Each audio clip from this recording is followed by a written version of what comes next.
नमस्कार, मेरा नाम है एडवोकेट विवेक सिंह और आप देख रहे हैं मेरा यूट्यूब चैनल लीगल अवेयरनेस।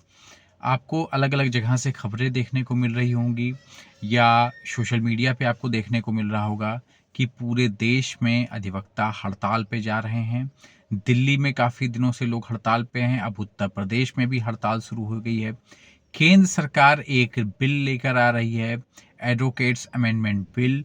उसको लेकर अधिवक्ताओं की आपत्ति है, काफ़ी रोष है अधिवक्ताओं में और उसको लेकर हड़ताल है।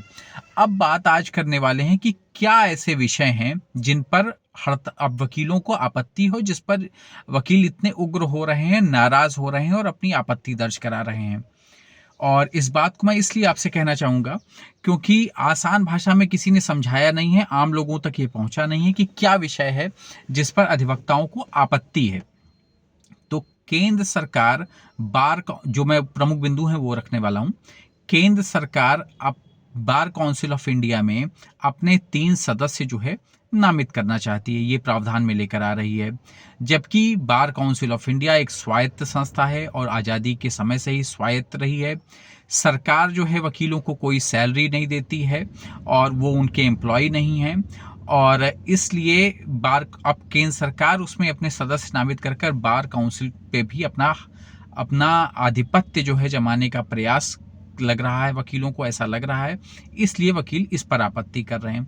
दूसरा पॉइंट है उनका हड़ताल पर इस बिल में रोक लगाने की बात है, जो कि अधिवक्ताओं के संवैधानिक अधिकार अनुच्छेद 19 और 21 का उल्लंघन करती है, क्योंकि हम कोई केंद्र सरकार से सैलरी प्राप्त कर्मचारी नहीं है और आप सबको पता है कि लोअर कोर्ट हो या कोई कोर्ट हो, हर जगह पर भ्रष्टाचार है।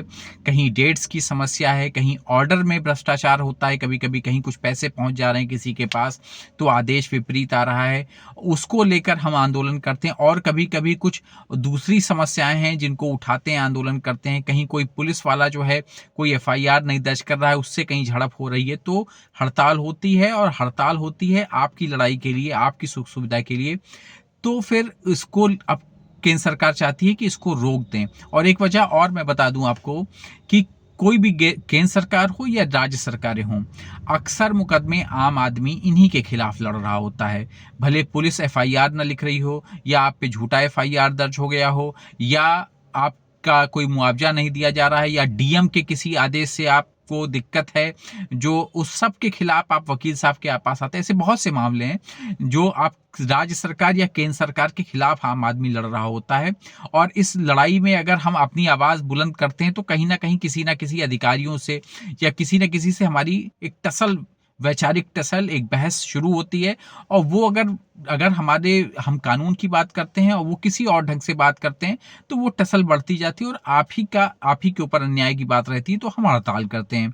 तो उस पर रोक लगाने की बात है। तीसरी बात है अनुचित जुर्माने का प्रावधान है, जिसमें 3 लाख तक के जुर्माने की बात है।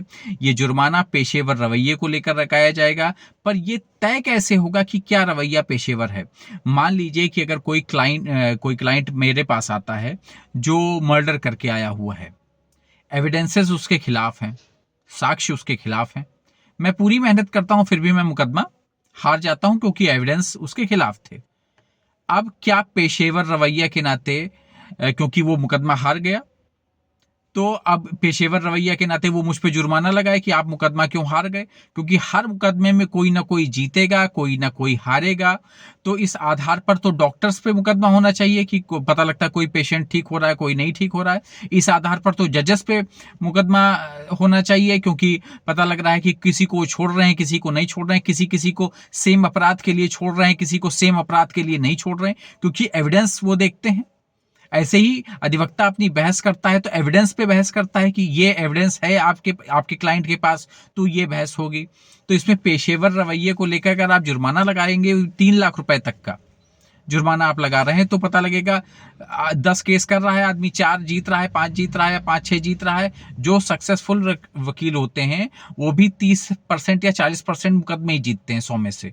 ऐसा नहीं कि 100 में से 100 केस वो जीतते हैं। तो लेकिन यह है कि बहस अप्रोच ये देखना चाहिए आपको और आप इसके आधार पर तय करने वाले हैं। तो एक बात ये। दूसरा, शिकायत पर जो जुर्माना लगेगा अलग, जो झूठी शिकायत भी अगर कोई हो गई उसके ऊपर भी जुर्माना आपने लगा लिया, और निलंबन की भी बात है उसमें। और सरकार चाहती है कि अनुशासनात्मक कार्रवाई, क्योंकि आप कमेटी बनाएंगे, कमेटी में आपके भी मेंबर होंगे, और उस कमेटी के मेंबर्स में आप बना के केंद्र सरकार चाहती है कि अनुशासनात्मक कार्रवाई का एक डर वकीलों को दिखाया जाए, जिससे वो कोई पैरवी ना करें या कुछ ऐसी हड़ताल ना करें या हर चीज में वो दबाव पे रहें या जी हजूरी करते रहें। अरे सर आप कह दीजिएगा तो हमारा कमेटी में से ये हो जाए, कमेटी कह देगी कि इनके ऊपर अनुशासन पर कार्रवाई नहीं होगी क्योंकि इनका रवैया प्रोफेशनल था और हमारे ऊपर जुर्माना नहीं लगेगा। तो आप चाहते हैं कि ये दबाव पे रहें वकील। और एक बात और है कि विदेशी फर्मों को भारत में प्रैक्टिस की अनुमति सरकार देना चाहती है, और विदेशी फर्में आएंगी तो विदेशी फर्में, हमें तो नहीं लगता कि बहुत गरीब तबके का आदमी उनकी फीस अदा कर पाएगा, बहुत छोटे तबके का आदमी। और बड़े लोगों के मुकदमे वो करेंगे, सरकारों के हो सकता है मुकदमे वो करें।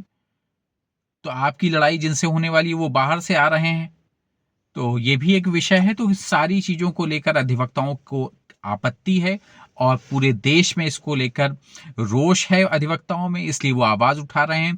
क्योंकि लड़ाई हम आपकी लड़ते हैं, इसलिए आप तक भी पहुंचाना ये जरूरी था कि अधिवक्ता आवाज क्यों उठा रहा है, इस बिल में कौन सी ऐसी बातें हैं।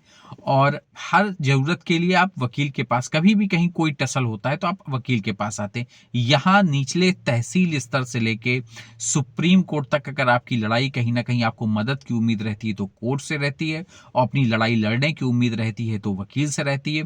अगर वकील ही आपका कहीं ना कहीं दबाव में होगा तो वो कितनी अच्छी बहस करेगा, या उसको लगेगा कि इनके मामले में हम अधिकारी से टसल ले लें एक क्लाइंट के मुकदमे के लिए, और पता लगे बाद में हम कहीं ना कहीं वो क्लाइंट मान लीजिए या किसी दूसरे मुकदमे में हमको फंसा दिया जाए, तीसरे मुकदमे में दिखा दिया जाए कि हाँ इनके ऊपर जुर्माना लगेगा। तो बहुत सारी बातें हैं। जो न्यायालय या तीन संविधान के तीन पिलर्स हैं, कार्यपालिका, न्यायपालिका और विधायिका। अगर न्यायपालिका में आप कहते हैं कि वकील ऑफिसर ऑफ द कोर्ट है, आप ये मानते हैं, कोर्ट रूम में अक्सर बातें होती हैं कि आप ऑफिसर ऑफ द कोर्ट हैं, आप सड़क पे भले ना लोग चर्चा करते हो लेकिन कोर्ट रूम में अक्सर ये चर्चा रहती है और लोग बातें करते हैं और आपको ऑफिसर ऑफ द कोर्ट बोला जाता है। तो ऑफिसर ऑफ द कोर्ट है, और ऑफिसर ऑफ द कोर्ट अगर दबाव में है किसी की तो वो कितनी अच्छी बहस करेगा या कितनी न्याय की बात कर पाएगा, तो आपकी आवाज कितनी बुलंद कर पाएगा। तो अगर ये बिल आया तो वो हमारे साथ साथ आपके संवैधानिक अधिकारों पर भी चोट है, आपकी बातें कितनी पुरजोर ढंग से रखी जाएंगी उसके ऊपर भी चोट है। तो प्लीज़ आप लोग इस चैनल को जरूर सब्सक्राइब कर लें, जिससे मैं आप तक लीगल अपडेट लाता रहूं। अगर आपको ये विषय अच्छा लगा है तो इस विषय पर अपना लाइक कमेंट करें, और अगर आपकी कोई राय है इस विषय पर तो उसको भी दें, जिससे मैं आप लोगों की विचार को भी समझ सकूं, और ये जो कानून है इसके विषय में आपकी क्या राय है वो भी बताएं।